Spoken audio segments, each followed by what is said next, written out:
Hello class. Welcome back बच्चों। लो प्यारे बच्चों, स्टार्ट कर रहे हैं नया लेक्चर। बेटा आज हमने बात करनी है सेकेंडरी मार्केट की स्टार्ट। और बेटा सेकेंडरी मार्केट में पहला टॉपिक जो हम पढ़ेंगे वो है trading and settlement procedure. Although बेटा अभी ना, अगर मैं प्रैक्टिकल लाइफ की बात करूं तो ये अपडेट हो चुका है, ठीक है ना। पर सीबीएसई इतनी जल्दी अपडेट करने नहीं वाला, ठीक है ना। तो हम वही पढ़ रहे हैं बेटा जो अभी तक थियोरेटिकल लाइफ में चल रहा है, जो अभी तक सीबीएसई के अकॉर्डिंग है, ठीक है ना। जब पढ़ लेंगे तो बेटा बताऊंगा अभी प्रैक्टिकल लाइफ में क्या चेंज हो चुका है, ठीक है जी। चलो जी पुत्र बाबू, सब सामने देखेंगे, नई तरफ आराम से इस टॉपिक को समझने की कोशिश करें। बाबू उस दिन जो मैंने प्राइमरी मार्केट का डायग्राम बनाया था वो समझ में आया था? उसमें कोई इशू है तो बताओ। डीमैट का आखिरी में शॉर्ट नोट पढ़ा आपने, डिपॉजिटरी का पढ़ा, ओके।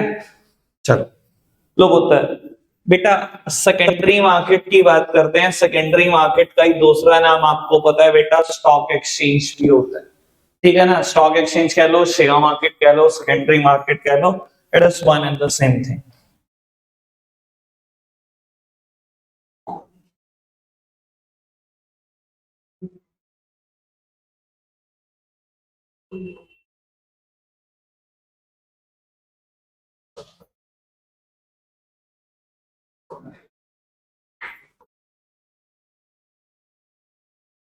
लो पुत्र, सब सामने देखना, दिखाई दे रहा है बेटा, स्टॉक एक्सचेंज है, सेकेंडरी मार्केट है।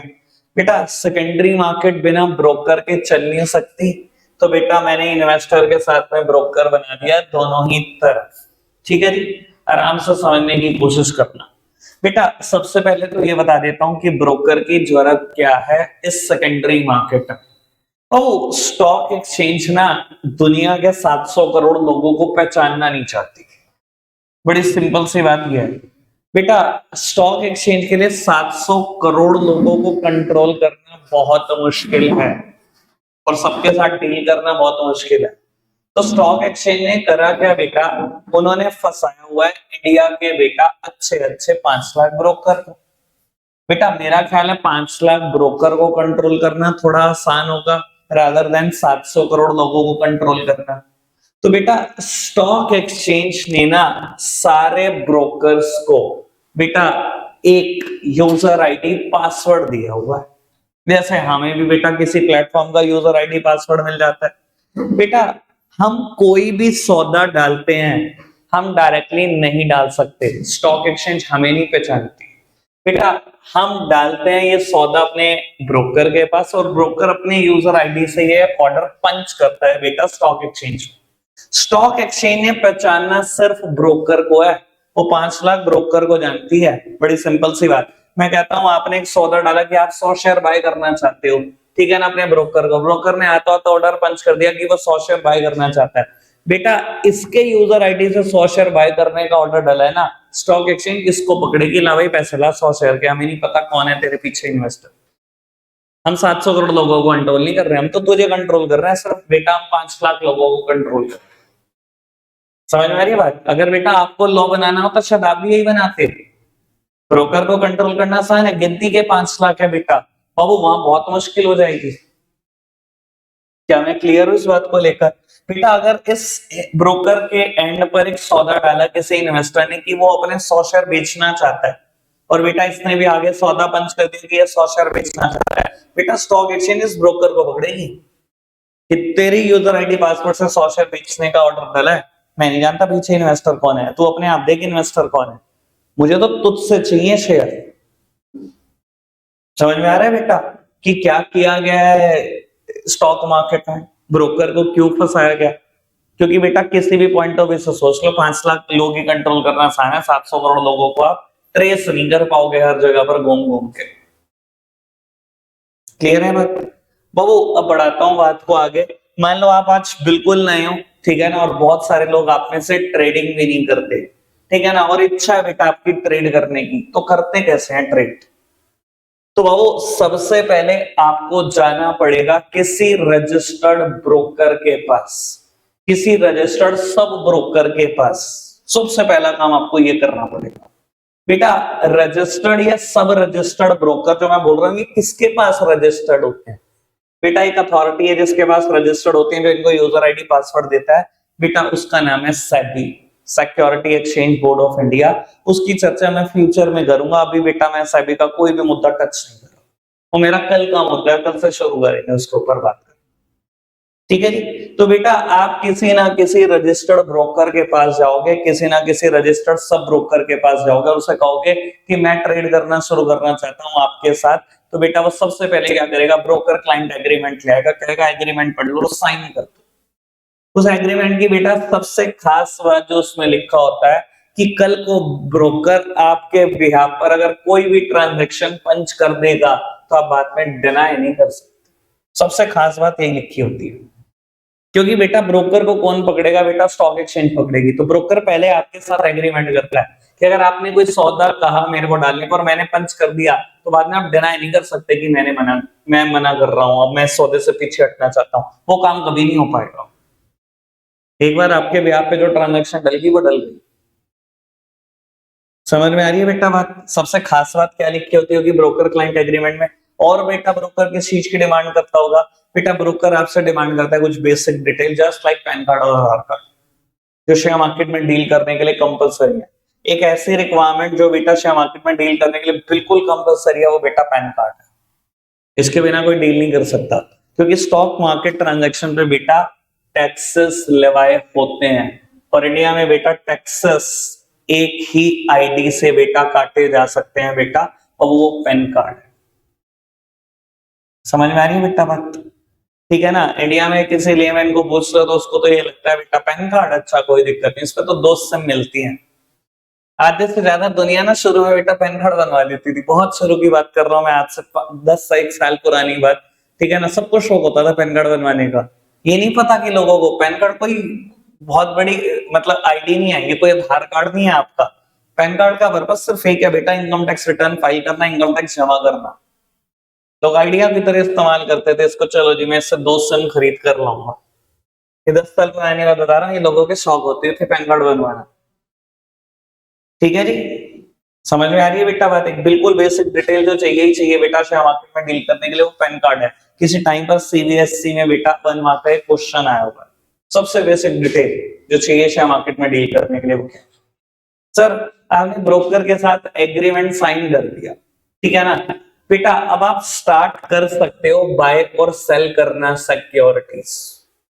ठीक है ना, बट हमेशा ध्यान रखना जो भी बाय करना है शेयर या कमोडिटी या करेंसी, बेटा किस प्राइस पे करना है ये क्लियर इंस्ट्रक्शन देकर आपको ब्रोकर को बताना पड़ेगा कि मैं कितनी क्वांटिटी में बाय करना चाहता हूं, किस कंपनी का शेयर बाय करना चाहता हूं, ठीक है ना, किस टाइम पर बाय करना है, बस ये बिल्कुल क्लियर कट इंस्ट्रक्शन चाहिए।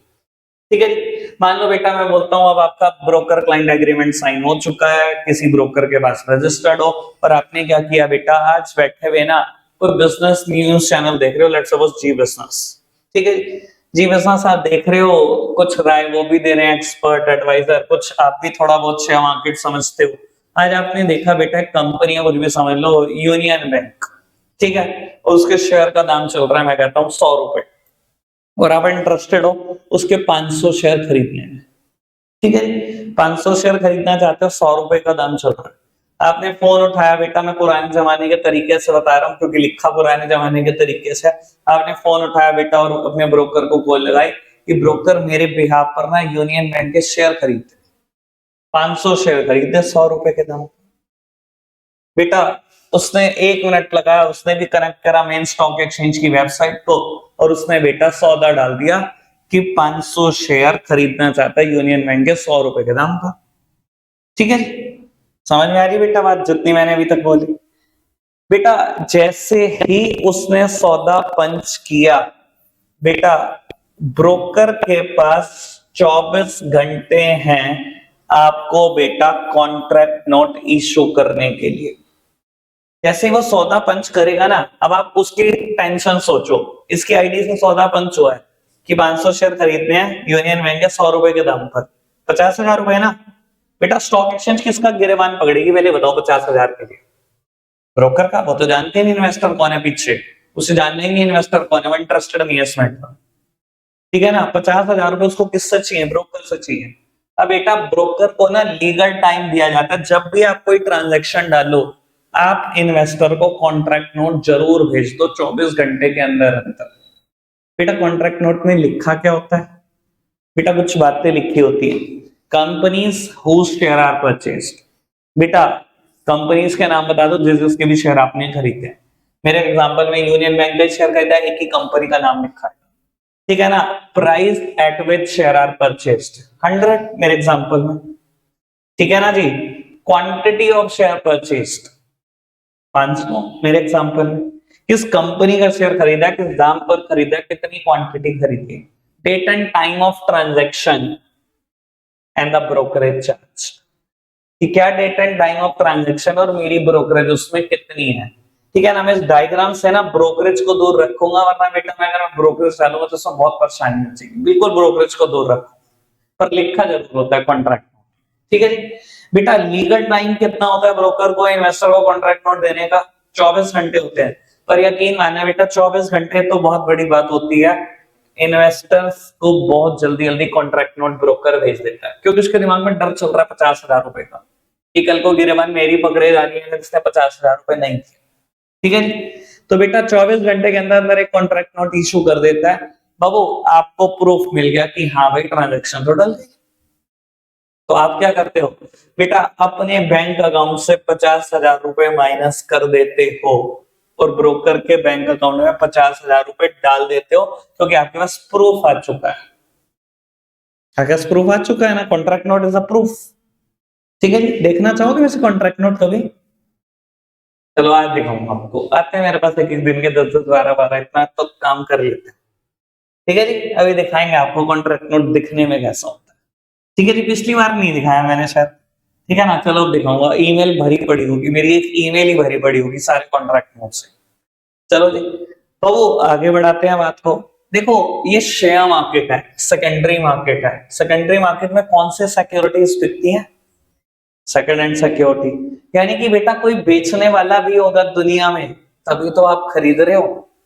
देखो प्राइमरी मार्केट की कहानी बड़ी सिंपल है, कंपनी ने बेचना है, इन्वेस्टर ने खरीदना है। यहाँ बेटा इन्वेस्टर नहीं बेचना, इन्वेस्टर नहीं खरीदना है, यहाँ कोई कंपनी शामिल नहीं है। यहाँ सेकंड हैंड सिक्योरिटी बिकती है, पुरानी सिक्योरिटीज। क्लियर है ना बेटा बात, समझ में आ रही है बेटा बात? तो बाबू कोई तो बेचने वाला होगा, ऐसे कैसे खरीद लोगे आप शेयर? कोई तो बेच रहा होगा ना। मान लो बेटा एक और इन्वेस्टर भी है दुनिया में जिसने ये यूनियन बैंक के शेयर कभी 70 रुपए के खरीदे थे, ठीक है ना जी। और आज 100 रुपए का दाम हो गया, उसने कहा जी मुझे 15,000 प्रॉफिट मिल रहा है, मेरे 500 शेयर पे बेच दो। उसने कॉल लगाई अपने ब्रोकर को कि ब्रोकर मैं बेचना चाहता हूँ ये शेयर, मेरे 500 शेयर है, 100 रुपए का दाम चल रहा है, फटाफट से भेज दो। इस ब्रोकर ने कनेक्ट करा मेन स्टॉक एक्सचेंज की वेबसाइट को और सौदा पंच कर दिया कि 500 शेयर बेचना चाहता है 100 के दाम पर।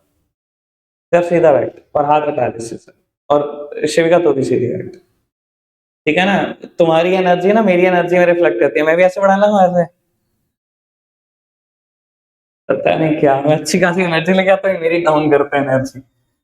तो इस ब्रोकर ने कनेक्ट करा मेन स्टॉक एक्सचेंज की वेबसाइट को और सौदा डाल दिया कि ये 500 शेयर बेचना चाहता है 100 रुपए के दाम पर, ठीक है जी।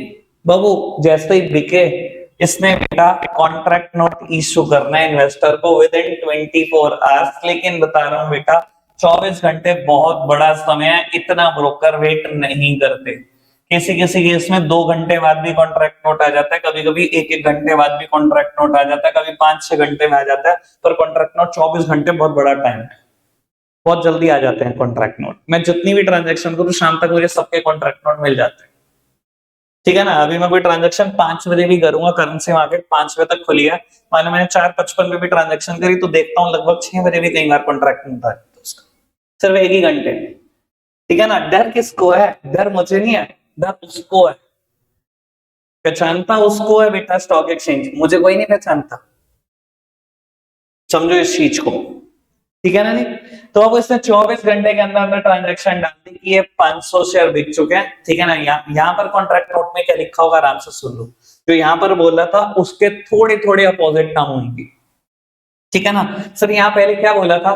Companies whose share are purchased. Sir यहाँ क्या लिखा होगा कॉन्ट्रैक्ट में? Companies whose share are sold. यहाँ परचेज नहीं हुए, यहाँ बेचे गए हैं शेयर, ठीक है ना बेटा। क्वांटिटी ऑफ शेयर सोल्ड 500 मेरा एग्जांपल है, कंपनी का नाम था Union Bank, price at which share are sold 100 रुपए के दाम पर, date and time of transaction and the brokerage charge. ये 5 बातें कंफर्म्ड लिखी होती हैं कॉन्ट्रैक्ट में। तो सर यहाँ पर लिखा हुआ है कि 500 शेयर बिक चुके हैं। सर जैसे ही आपको प्रूफ मिला, आपने अपने डीमैट अकाउंट से 500 शेयर माइनस किए और बेटा ब्रोकर के डीमैट अकाउंट में 500 शेयर डाल दिए यूनियन बैंक के। अच्छा 100 शेयर, अच्छा नहीं यार 500 शेयर दाम 100 था, यूनियन का दाम 100 था, क्वांटिटी 500 ही रखी हुई है, ठीक है। तो उसे 500 शेयर माइनस कर दिए और बेटा ब्रोकर के डीमैट अकाउंट में 500 शेयर डाल दिए, ठीक है बेटा। जनरली ये जो काम हो जाता है ये बेटा टी डे पर ही हो जाता है बेटा। शेयर मार्केट में ना टी की अहमियत बहुत है, इस बात को बहुत आराम से समझिए। टी डे मतलब टी वर्ड रिप्रेजेंट कर रहा है ट्रांजैक्शन को, इसे बोलते हैं हम ट्रांजैक्शन डे, ठीक है। इससे जो नेक्स्ट डे आता है इसे हम बोलते हैं T+1 डे, और बेटा इससे जो नेक्स्ट डे आता है इसे हम बोलते हैं T+2 डे, ठीक है बेटा। T+1 मतलब ट्रांजैक्शन से अगला दिन और T+2 मतलब ट्रांजैक्शन से अगले से अगला दिन। यानी कि अगर मैं बोलूं ट्रांजैक्शन डाली गई है मंडे को, तो T+1 क्या होगा, ट्यूसडे होगा, और T+2 क्या होगा बेटा, वेडनेसडे होगा, ठीक है। अगर आपने बेटा मंडे को ट्रांजैक्शन डाली तो इतना काम मंडे तक निपट जाता है, इतना काम मंडे तक निपट जाता है। अब आपको एक बात बता देता हूं, जब हम बिल्कुल पहले दिन फाइनेंशियल मार्केट के फंक्शन पढ़ रहे थे, याद है आपको पहला पेज फाइनेंशियल मार्केट के फंक्शन, ठीक है ना, जिसको मैं फाइनेंशियल मार्केट को झूठ झूठ बोल रहा था शेयर मार्केट है, और शेयर मार्केट कह के मैंने सारे फंक्शन पढ़ा दिए। उसमें तीसरा फंक्शन आता था providing liquidity to the financial assets, याद है आपको। और हम क्या बोलते थे, अगर आपके पास फाइनेंशियल एसेट्स है चुटकी बजाओ आंखें बंद नहीं होंगे, ये शेयर साफ हो, ये पैसे आ गए, ऐसे तो होते थे। पर बेटा वो भी झूठ था, क्योंकि पता नहीं होता तो बेटा ऐसा पढ़ाना पड़ता है। सर शेयर तो चले जाते हैं चुटकी बजाते ही, पर बेटा पैसे नहीं आए थे चुटकी बजाते ही, तो पैसे कब आते हैं बेटा। बाबू कोई भी ट्रांजैक्शन जिस दिन डलती है उसके 2 दिन के बाद सेटलमेंट होती है। यानी कि अगर आपने ट्रांजैक्शन मंडे को डाली है तो पैसा आने में बेटा वेडनेसडे तक का सब्र रखना पड़ेगा। पर मैं आपको बता देता हूं, ये अभी सीबीएसई के हिसाब से, पर आपको पता है मैंने आपको बैच में भी बताया था, अपडेट भी दी थी बेटा। अब सेटलमेंट T+1 डे हो चुका है, एंड वेरी सून हो सकता है मार्च भी ना बीते ये टी डे ही हो जाए, कि जब ट्रांजैक्शन डालोगे उसी दिन सेटलमेंट है, या उसी पर्टिकुलर पॉइंट ऑफ टाइम पर सेटलमेंट है। सैलरी लगा हुआ है पूरे दिल और जान से इसको टी डे बनाने में। अभी आप बड़ी बहुत खुशकिस्मत हो कि T+2 आप पढ़ रहे हो, जबकि T+1 हो चुका है और टी डे भी हो जाएगा, और आप बहुत जल्दी देखने वाले हो। मैंने अपने टाइम में T+5 पढ़ा है, मैंने T+5 पढ़ा है बेटा, ठीक है ना जी। आप T+2 पढ़ रहे हो और T+1 हो भी चुका है, ठीक है ना। और मेरे से पुराने वालों की बात सोचो, मैं T+13 T+15 वो सब पढ़ रखा हूं ना, ठीक है जी। कोई दिक्कत तो नहीं बेटा, समझ में आएगी बेटा।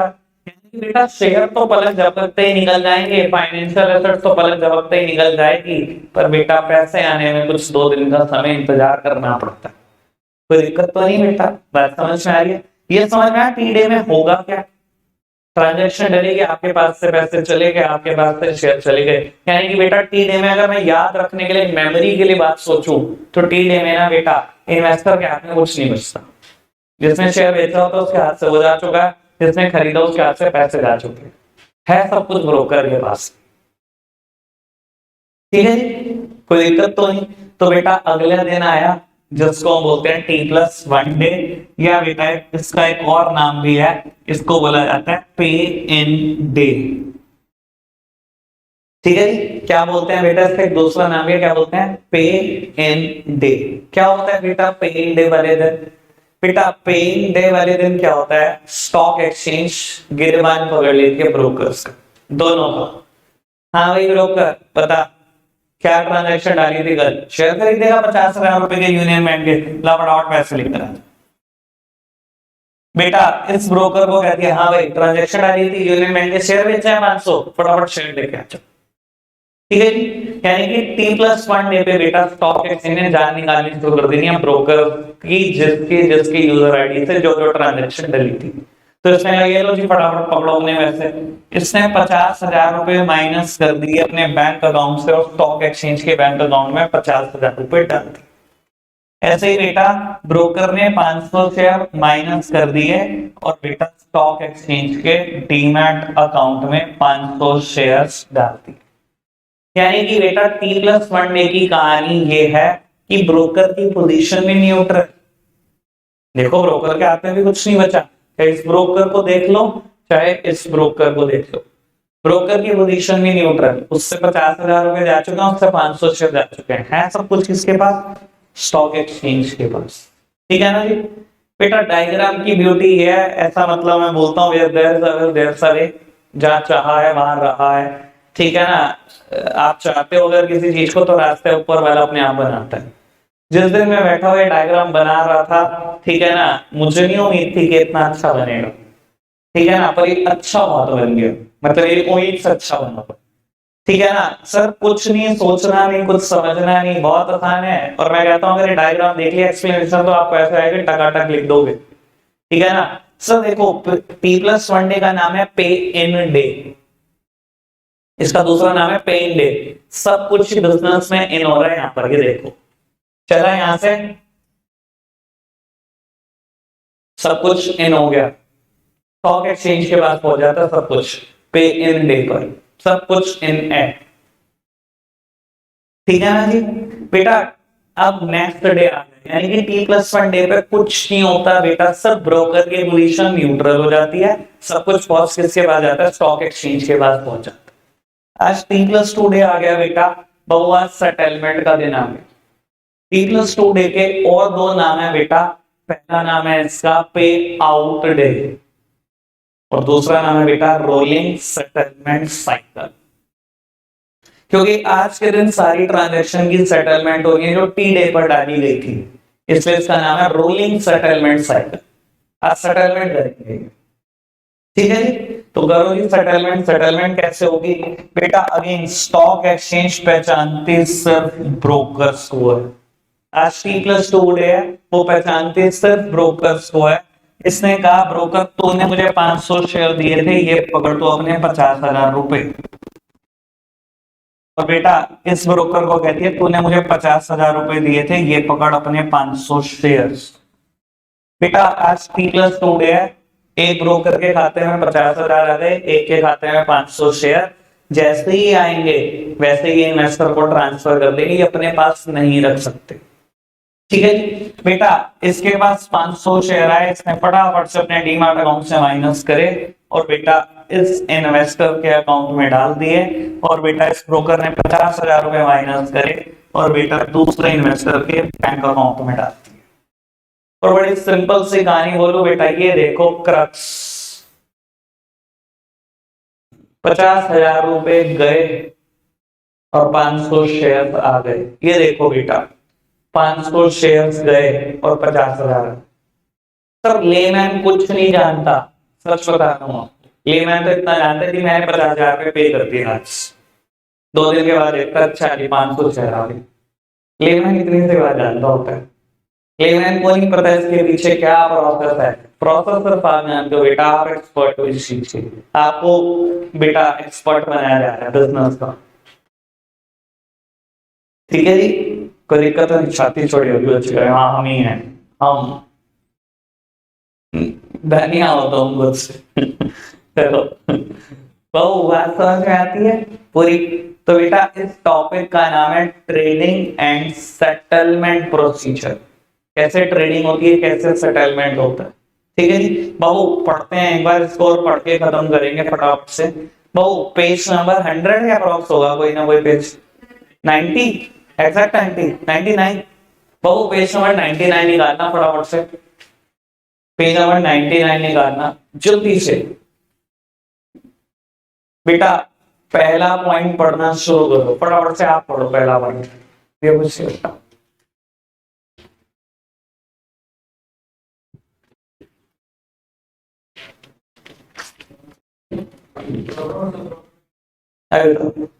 तो मेरे पास जो नोट्स उसमें पेज नंबर 98 पर है, आप चेक कर लेना एक बार। या 99 पर होगा 99 पर पढ़ दो, जिसका 98 पर है 98 पर पढ़ दो।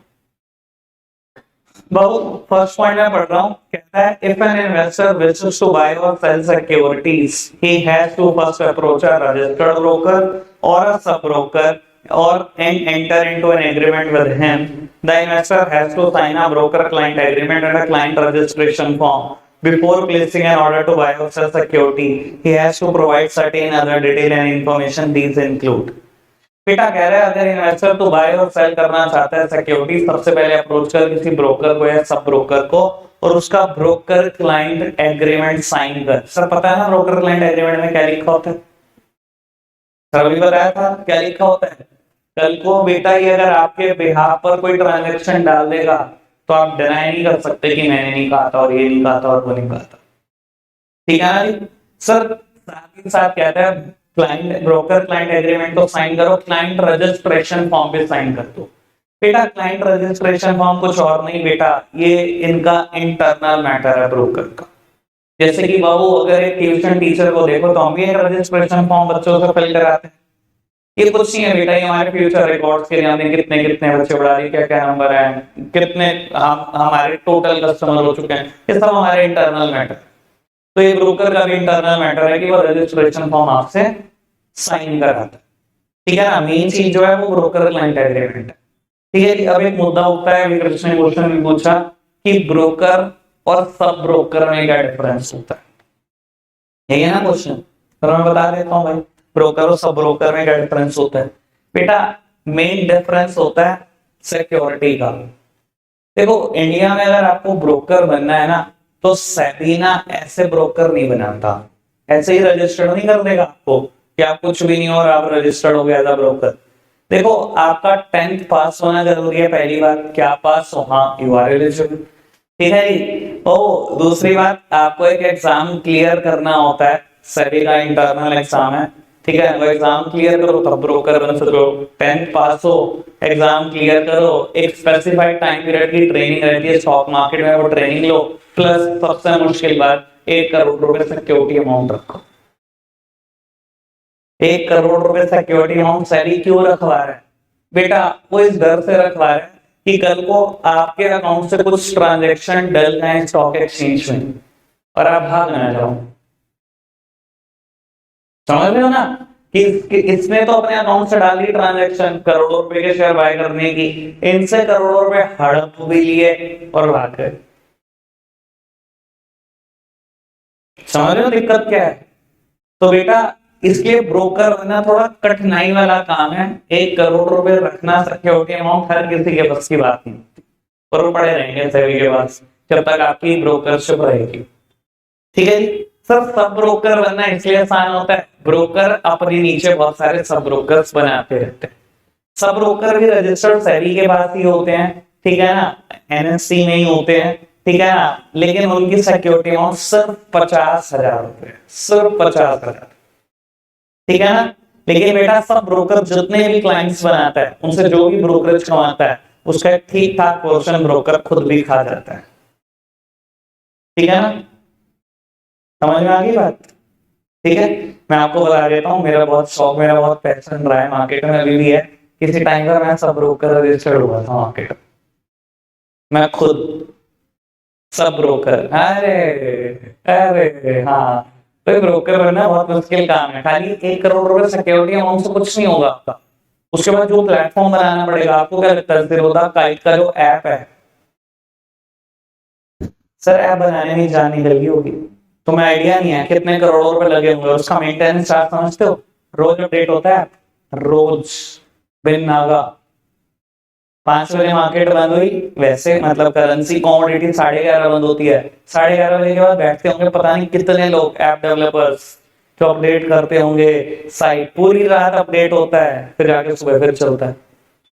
पर आप सोच नहीं सकते, मतलब ब्रोकर बना तो बहुत ही मुश्किल काम है, प्लेटफॉर्म बनाना है ऐसे ऐसे सर, अरबों रुपए की इन्वेस्टमेंट है। तो ब्रोकर तो नाम ही ना लो बनने का। तो मैं सब ब्रोकर बना था किसी टाइम पर, ठीक है ना। मैंने कुछ क्लाइंट भी जोड़ लिए थे अपनी ब्रोकरेज का, कुछ हिस्सा अपने ब्रोकर को देता भी था। मेरा ब्रोकर था एसएनसी, एक कंपनी है। फिर बेटा मैंने वो सरेंडर कर दिया सब ब्रोकरशिप, मेरी 50,000 सिक्योरिटी मॉडल वापस आ गई थी। ठीक है जी, समझ में आता है बेटा ब्रोकर सब ब्रोकर क्या। चलो आगे बढ़ाओ बात को। कहता है बेटा ब्रोकर या सब ब्रोकर को आपको कुछ सर्टेन अदर डिटेल भी देनी होती है। दीज इंक्लूड, क्या क्या देना होता है सर, डिटेल ये पढ़ लो बेटा। पैन देना होता है, ठीक है ना। पैन की फुल फॉर्म क्या है? परमानेंट अकाउंट नंबर, ठीक है ना जी। पेपर में वैसे स्पेलिंग लिख के आती है पैन की, PEN।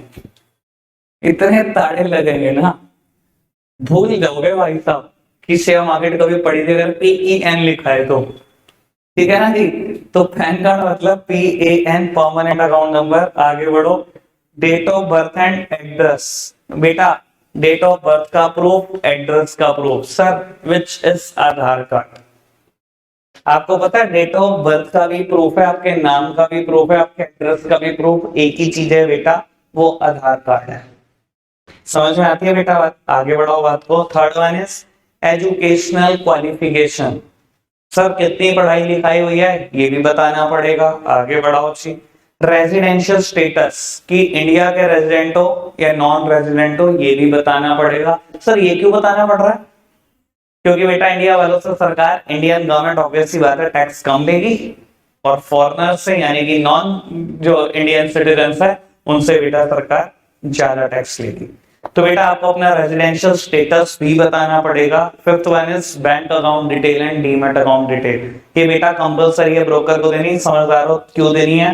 क्योंकि बेटा किस बैंक अकाउंट से पे करोगे ये तो बताओगे, और बेटा अगर उसमें शेयर डालने हैं तो किस डीमैट अकाउंट में डालने भी बताओगे।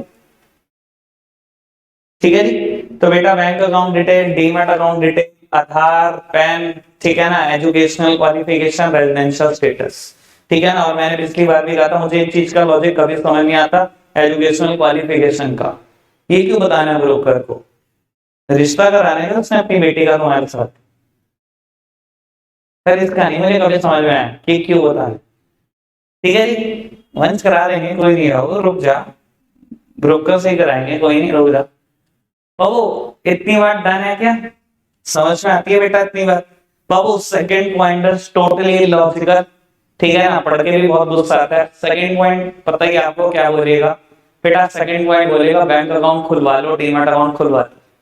भाई अगर फर्स्ट पॉइंट में डिटेल दे दिया ऑब्वियस सी बात है भाई, मैंने बैंक अकाउंट भी खुलवाया होगा, डीमैट अकाउंट भी खुलवाया होगा। पहले डिटेल दे दो, दूसरे में आता खुलवा लो भाई बैंक अकाउंट, डीमैट अकाउंट। भाई ठीक है यार, क्या ऐसे कौन लिखता है यार? एनसीईआरटी इतने इलॉजिकल कैसे हो सकती हो तुम? तो समझ में आती है बेटा बात? ठीक है जी, आगे बढ़ाओ बात को। कहते हैं the investor then place an order with broker to buy or sell share. Clear instruction have to be given about the number of share and the price at which share should be bought or sold. बेटा ये मैं आपको बता ही चुका हूँ बाबू। अब आप deal कर सकते हो ब्रोकर को, लेकिन क्लियर इंस्ट्रक्शन देना किस कंपनी के शेयर बाय और सेल करने हैं, किस प्राइस पर करने हैं, कितनी क्वांटिटी करनी है। आपको बताऊं पुराने जमाने में क्या होता था? ऐसे ही लोग ऑन कॉल ऑर्डर दे सकते हैं। सर आज भी दे सकते हो आप ऑन कॉल ऑर्डर। देखो लेटेस्ट डेवलपमेंट तो इस फील्ड में ये है कि हम कॉल करके किसी को नहीं बताते, ठीक है ना। मैंने एप्लीकेशन खोला, जीरोधा का ब्रोकर का प्लेटफॉर्म देखा, उस पर देखा यूनियन बैंक चल रहा है 100 रुपए, मुझे किसी को कॉल करके नहीं बतानी 100 रुपए शेयर खरीदना है। मैंने ऐप खोला, 500 क्वांटिटी बाय करनी है, 500 और हाथ हाथ स्वाइप कर दिया और बेटा मेरे 500 क्वांटिटी बाय हो गई। लेकिन पुराने जमाने में क्या होता था बेटा? ऑन कॉल ही हम ऑर्डर देते थे। तो बेटा ऑन कॉल अगर आप ऑर्डर दे रहे हो, क्लियर इंस्ट्रक्शन चाहिए किस कंपनी का, किस प्राइस पे, बेटा कितनी क्वांटिटी। पर आपको पता होगा बेटा ऐसे लोग जहां बेटा बात का बहुत वजन होता है, जब बात पे बिजनेस चल रहा होता है, आपकी हर कॉल रिकॉर्ड करते हैं। पुराने टाइम में हर फोन में बेटा आप देख लो, हर एक कॉल रिकॉर्डर इंसान हमेशा डाउनलोड करता था, और ऐसे सारी कॉल रिकॉर्ड रखते थे ब्रोकर्स। ठीक है ना बेटा, जिनका भी धंधा इन चीजों से जुड़ा हुआ है सब हमेशा कॉल रिकॉर्ड रखते हैं। यहाँ बात की बात है बस, यहाँ बात इतनी सी पलट जाएगा तो करोड़ों का नुकसान हो जाएगा। ठीक है ना बेटा, समझ में आती है बात? अच्छा आपको बताऊं, आज भी कॉल मतलब ऑन कॉल ऑर्डर दिए जा सकते हैं, हर प्लेटफॉर्म देता है आपको, जीरो अभी स्टॉक्स भी हर प्लेटफॉर्म देता है। ठीक है ना। पिछली बार आप में से किसी एक बच्चे ने मुझसे क्वेश्चन किया था कि इसकी क्या अहमियत है आज की तारीख में। बेटा अहमियत समझ में आएगी जिस दिन आपके पास इंटरनेट नहीं होगा, कहीं फंसे हुए होंगे, उस दिन अहमियत जरूर समझ में आ जाएगी इस चीज की। ठीक है ना, मुझे भी आएगी अहमियत समझ। ठीक है ना, एक बार मैंने भी जिंदगी में बेटा ऑन कॉल ऑर्डर डाला है, तो आपको भी समझ में आ जाएगी हमें। क्लियर है बेटा बात, समझ में आई बात, 3 पॉइंट समझ में आए। आज के लिए रखते इतना ही है प्यारे बच्चों, कल देखेंगे बाकी बात। Bye bye.